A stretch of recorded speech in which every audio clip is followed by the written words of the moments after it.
para lo que es el suministro al centro y sur del Perú. Una convocatoria que la ha hecho Proinversión, pero que ya la había hecho antes, que ganó la empresa Graña y Montero y que quedó en nada. Entonces, ellos tienen la perspectiva que este proyecto va a ser del 2021 en adelante. Entonces, yo les digo, ¿cuál es el futuro? El futuro del gasoducto surperuano va a ser el futuro que nosotros querramos. ¿Y por qué? Porque la decisión es política. Y estamos hablando acá de las perspectivas del Estado peruano y del gobierno o los gobiernos que vamos a tener a futuro. Yo quisiera llamar vuestra atención en algo sumamente importante, que en estos momentos depende de mi generación, de nuestra generación, el que tengamos que hacer un futuro diferente, en que tengamos que salir de esta podredumbre de corrupción en que estamos. Pero yo llamo la atención a vuestra generación, porque en términos pasivos, por parte de la gran población juvenil, que está en el orden de 50% a nivel nacional, se están tomando decisiones que les competen a ustedes y a las siguientes generaciones. Y digo es responsabilidad de nuestra generación porque se están tomando, ya se tomaron decisiones y se continúan tomando decisiones que involucran a los próximos 10 y 14 gobiernos nacionales.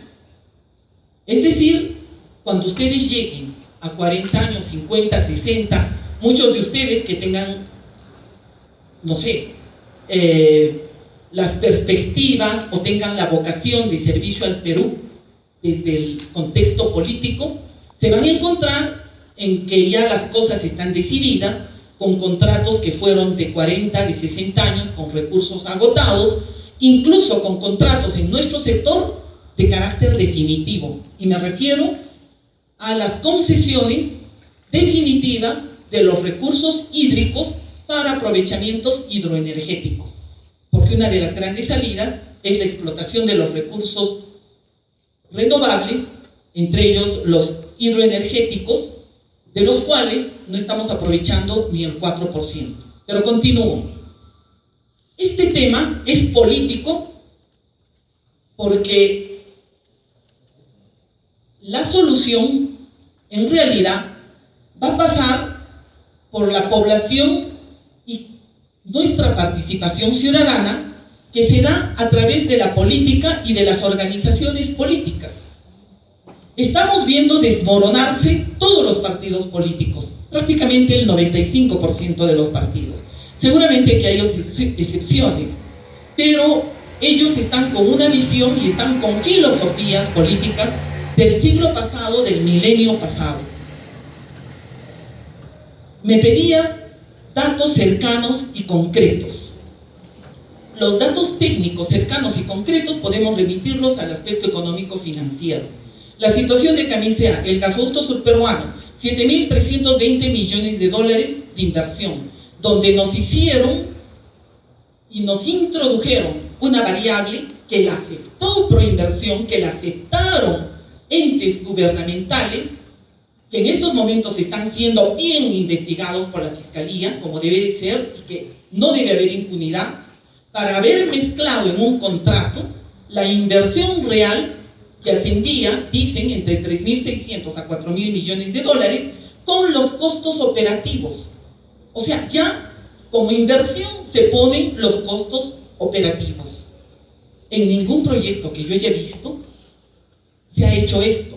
Y esto implica las afectaciones a la recaudación fiscal a futuro. No voy a entrar a ese detalle, que lo podemos ver en cuadros posteriormente. Uno por allí. Los sobrecostos, porque si comparamos con precios internacionales hay sobrevaluación, y este problema de corrupción que tiene que investigarse en el gasoducto surperuano viene desde cuando se ideó como proyecto, viene desde el año 2008 cuando se firmó el contrato con Kuntur, viene incluso desde antes cuando se preparó todo un andamiaje legal para esto que está siendo investigado.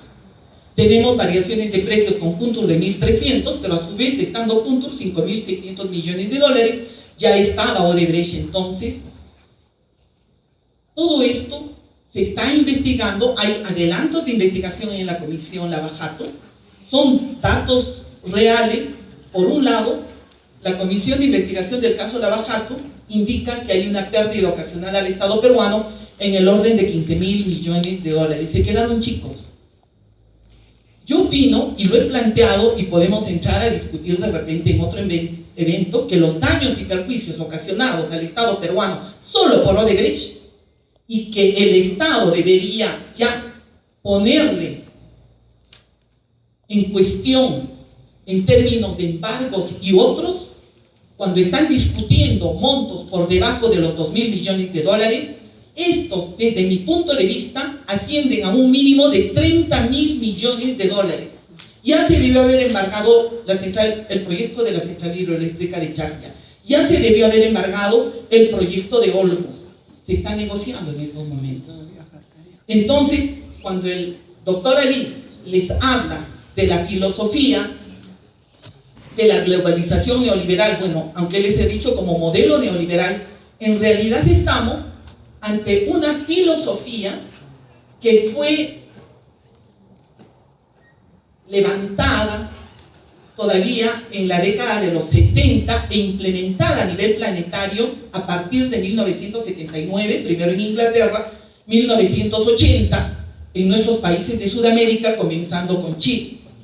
En 1993 cambiamos la Constitución para entrar en este proceso, donde prácticamente al Estado se le quita toda actividad empresarial, como se ha hecho con esa Constitución.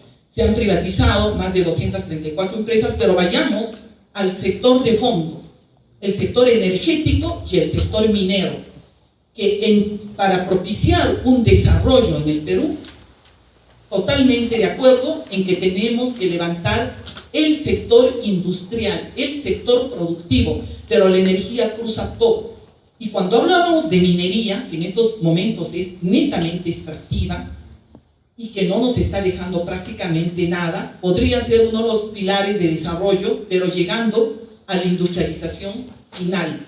Había planteado entre los proyectos de desarrollo, no me detuve a detallar todos los proyectos del estudio de mercado en el macro sur del Perú, que sí los hay, en torno a fundiciones, en torno a aprovechamientos agroindustriales, en torno a aprovechamientos manufactureros y a la generación de todo un eje de desarrollo a lo largo del macro sur del Perú. Por supuesto que podemos hacerlo. Sin energía no hay industria, no hay minería, no hay transformación de recursos. Y si bien no debe ir el gas a la generación térmica de electricidad, sí tiene que ir a la industria petroquímica. Y habíamos planteado un complejo petroquímico que puede ser un gran eje de desarrollo y puede ser la generación de un gran polo de desarrollo en todo el macro sur del Perú. Pero en términos políticos, entonces, ¿qué tenemos que hacer? Si todo lo que en este gobierno nos están diciendo es del 2021 para adelante, bueno, también les tengo la propuesta. Bueno, está acá, pero quizá con un solo slide se los voy a poner a consideración, porque es importante que compartamos. Con esta preocupación, un grupo de personas que tenemos un aspecto común, los principios, los valores, la probidad, porque sin eso no vamos a salir de donde estamos. Hemos decidido levantar una alternativa política, una organización política desde nuestro Cusco. Ha nacido en Vilcabamba, exprofesamente lo digo porque Vilcabamba fue el último bastión de la resistencia inca. Y le hemos denominado a esta organización política Incari Libertad. Estamos levantando 2 millones de firmas. ¿Cuál es nuestra ventaja? Tenemos una filosofía propia, una filosofía que es alternativa a la filosofía de la globalización neoliberal que fracasó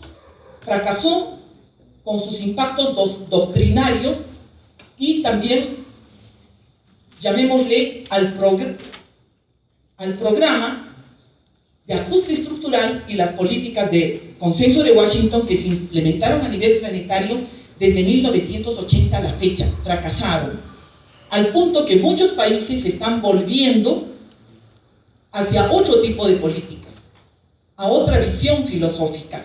Entonces nosotros planteamos acá, para nuestro Perú, en términos simples, una nueva filosofía que le he denominado global social consensocracia, que deviene de fundamentos en términos de principios y valores de la gran civilización inca. El Munay, Yachay, Yancay, amor, trabajo, conocimiento, sabiduría, que a las finales se traduce en armonía. Y esa armonía, llevada al campo político, la he traducido en términos de consenso. Plasmando una palabra nueva seguramente, consensocracia, con la cual hemos dado un paso adelante de la democracia para este milenio.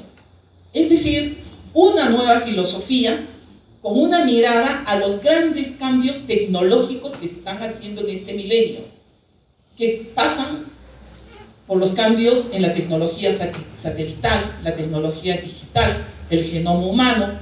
Estamos en la era del conocimiento y normalmente las nuevas visiones filosóficas surgen a partir de las grandes revoluciones tecnológicas.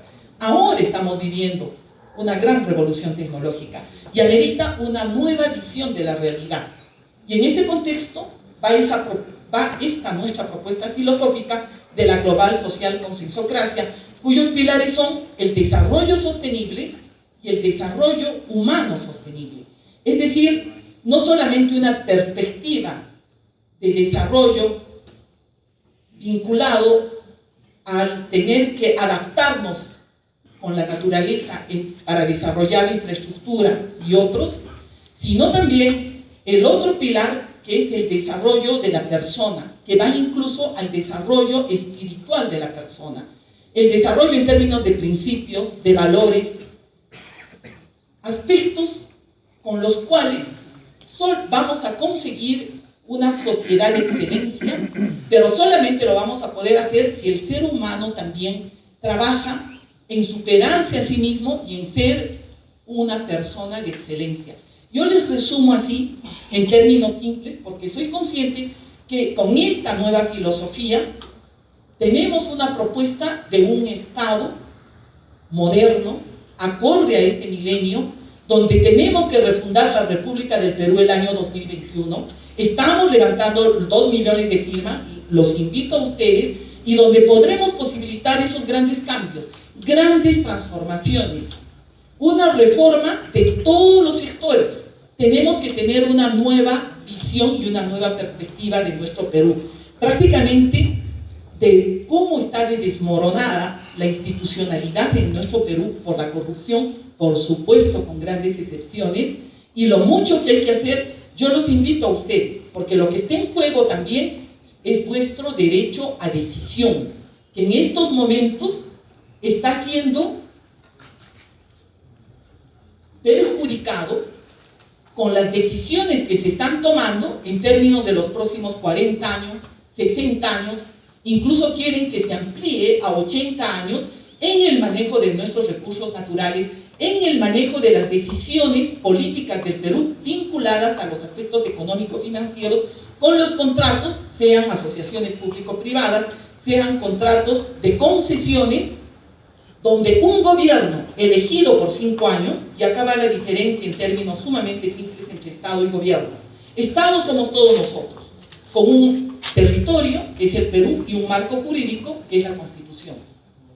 Sin embargo, los gobiernos que son elegidos cada 5 años, diré en simple, para gestionar nuestro Estado, están tomando decisiones y han tomado decisiones antes con contratos de concesiones y otros relacionados de 40 años, 60 años, es decir, decisiones que corresponden a generaciones futuras y a gobiernos posteriores.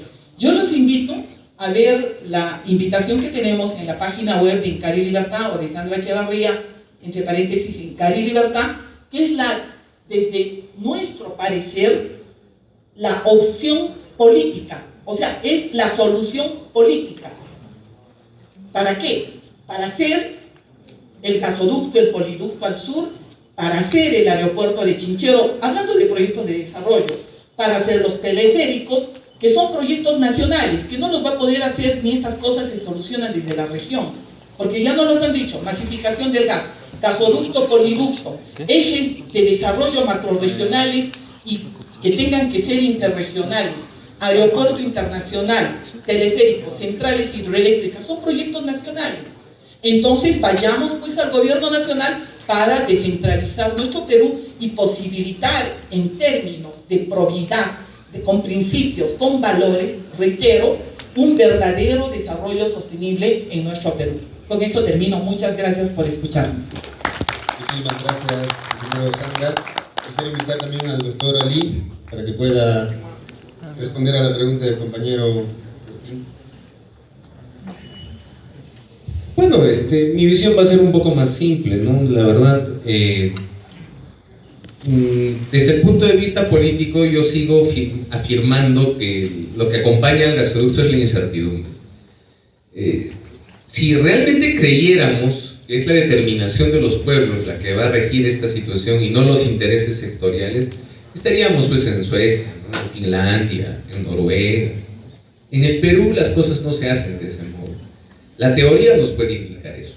Seguramente los cusqueños tenemos muchas pretensiones en relación a esto, y nuestros paisanos en Puno, en Apurímac, en Arequipa, en Moquegua, en Tacna también seguramente.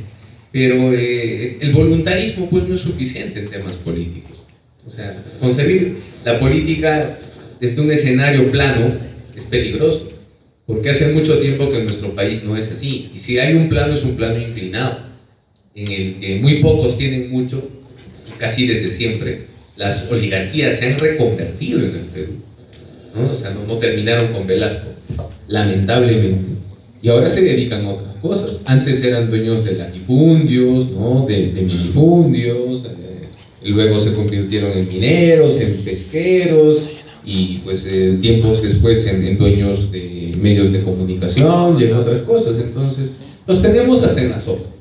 Y la verdad, creer que en nuestro país alguien va a soltar esos caños que los alimentan tan fácilmente, yo creo que más bien analicemos a quién le conviene que el sur no tenga gas, a quién le conviene que el sur no tenga desarrollo, a quién le favorece que esta parte del Perú siga postergada, a quién le conviene que en nuestro país alguien o muchos no tengamos acceso a los medios de producción. ¿Quién se beneficia de eso? Y probablemente ahí habremos entendido, ¿no? En toda su magnitud holística este fenómeno que parece un juego pues así, digamos, bastante oscuro, con muchas variables. Ciertamente dudo mucho que, por más de que el Cusco se movilice, entre en paralizaciones, haga lo que siempre ha hecho, porque en realidad eso a Lima le importa muy poco.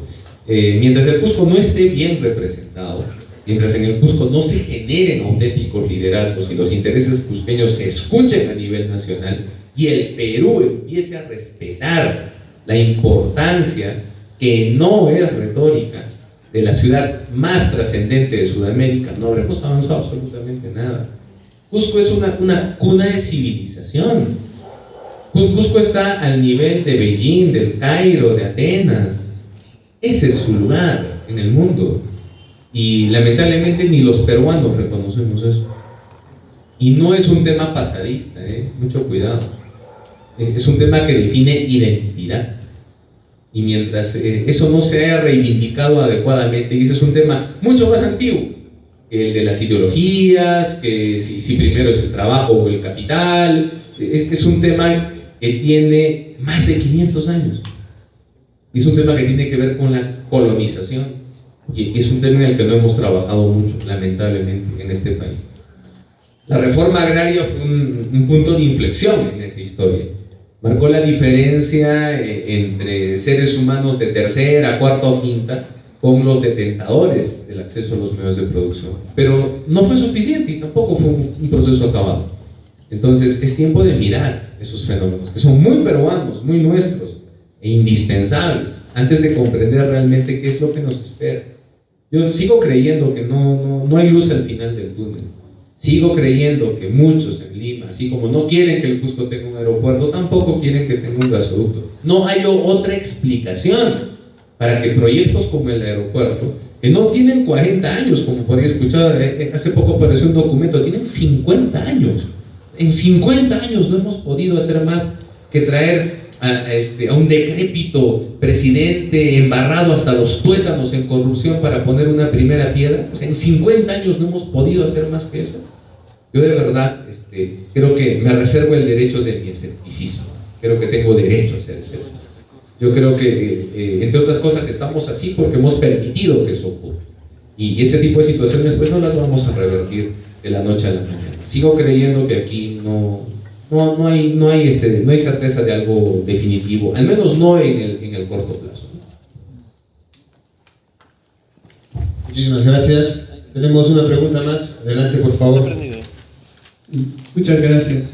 Después de escuchar varios aspectos que realmente son bastante importantes para el país, y me uno al escepticismo del doctor, pero también hay que analizar este tema desde un punto de vista técnico.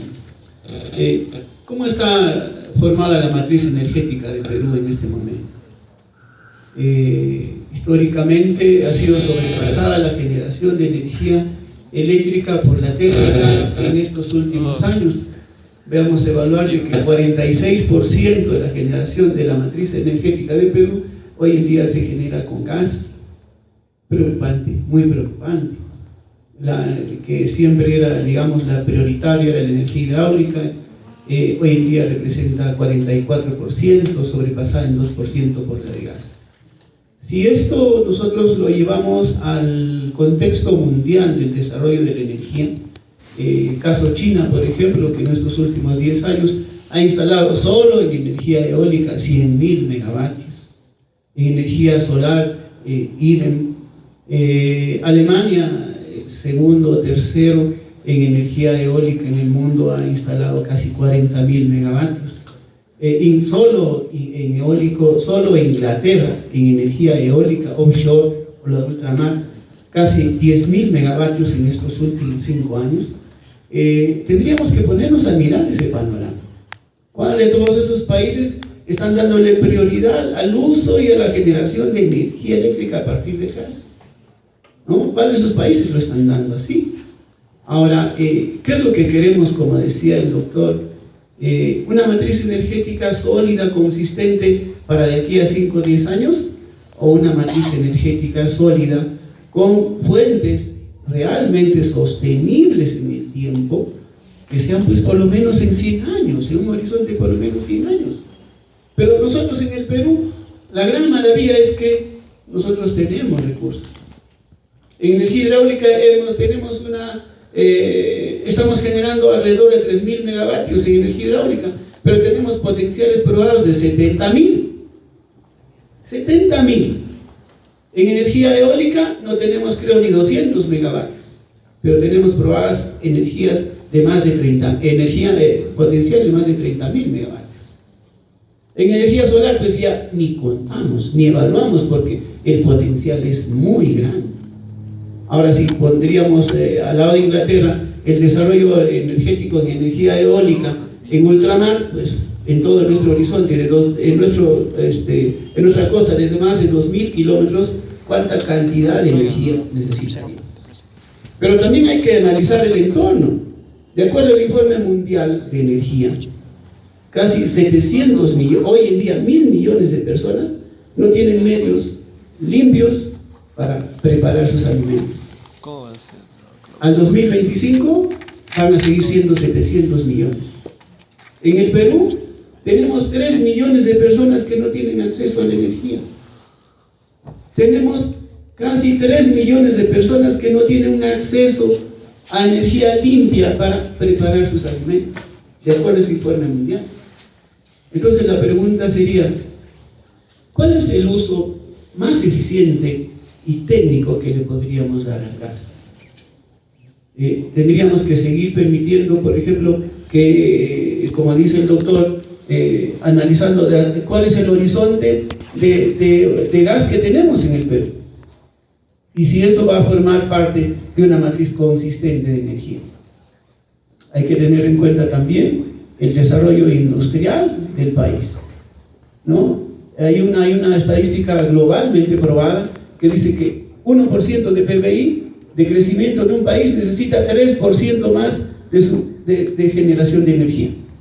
Y en este caso, ¿cuál sería el contexto de nuestro horizonte? Desarrollarnos en energía limpia, sostenible, sostenida en el tiempo, ¿no? Y cómo es que el gas va a representar en este aspecto, en esta matriz energética, o cuál va a ser su papel importante en este horizonte. Gracias. Ingeniero Sandra, le voy a invitar. En primer lugar, había mencionado que el peor uso que se le puede dar al gas es utilizarlo en la generación de electricidad o tener que quemarlo incluso como combustible. Entonces, el gas tendría que salir en una proporción bastante grande de la matriz energética para pasar a lo que le podemos llamar una matriz productiva. Su principal uso, como había indicado y como está en la propuesta también, es un gran complejo petroquímico. Que este complejo petroquímico tendría que ser a partir del etano y del metano también, de ambos. No voy a entrar a detalle, solamente decirle que hay más de 1.300 posibilidades de industria química y petroquímica a partir del etano y el metano. Y que esto podría propiciar un gran desarrollo para nuestro Perú.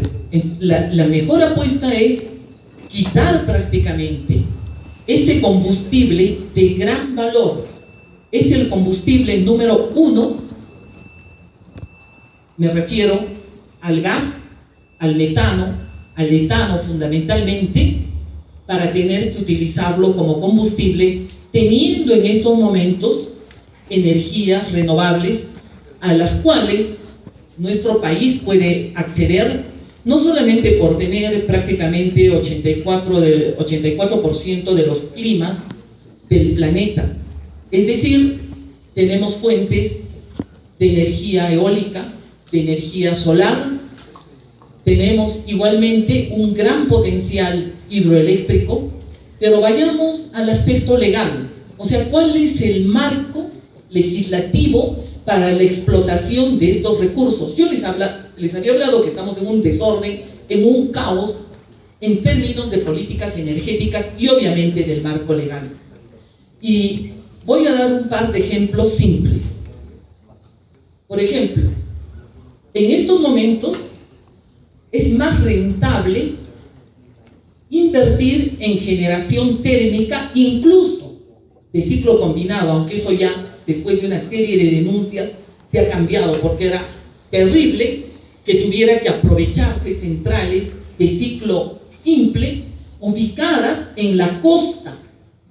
En términos reales nos estaban cargando 70% más en nuestros bolsillos del costo de la energía, que promediar, etcétera, o sea, podía bajar. Y en estos momentos, solamente con la localización de las centrales térmicas en la zona de la costa central, en Chilca, tan alejadas de los centros de producción, nos carga una tarifa entre 35 mínimo a 40-45% más de un costo por megavatio hora o gigavatio hora que podríamos tenerlo con una localización cerca al punto de explotación. Y ustedes saben que eso se da por la eficiencia de las turbinas. La eficiencia de la turbina está en el orden de un 50%. Si yo voy a tener que pagar un costo de transporte de 640 kilómetros en promedio, adicionales a un costo que yo lo pudiera tener en líneas de transmisión, donde el costo va a ser menor.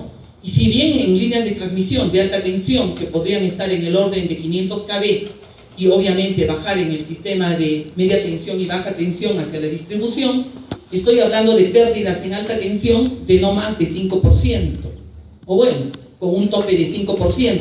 Si bien en un gasoducto no tengo pérdidas, las pérdidas reales para la generación térmica es de 50% en promedio. O sea, traslado 100, pago costos de transporte de esos 640 kilómetros para luego tener que quemar a esa distancia el gas para perder 50% de eficiencia. Cuando esa eficiencia, si tengo la central localizada en sitio, simplemente no estoy pagando costo alguno de transporte y el transporte por línea de transmisión me es más barato.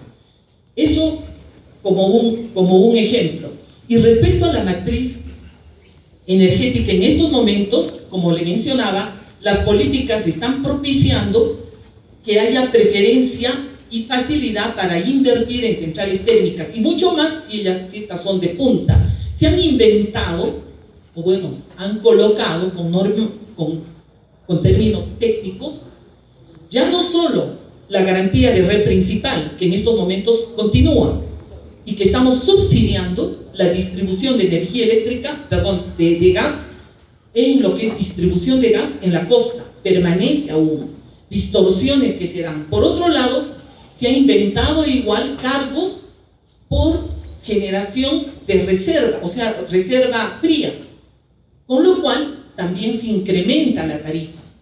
Si vamos a hacer un análisis en estos momentos de todos los cargos que existen en la tarifa eléctrica, uno de los horrores, así entre comillas, yo le llamo horrores técnicos en nuestros sectores, el resultado del subsidio que hace la tarifa regulada a la tarifa libre. La distorsión de los precios en el gas para la industria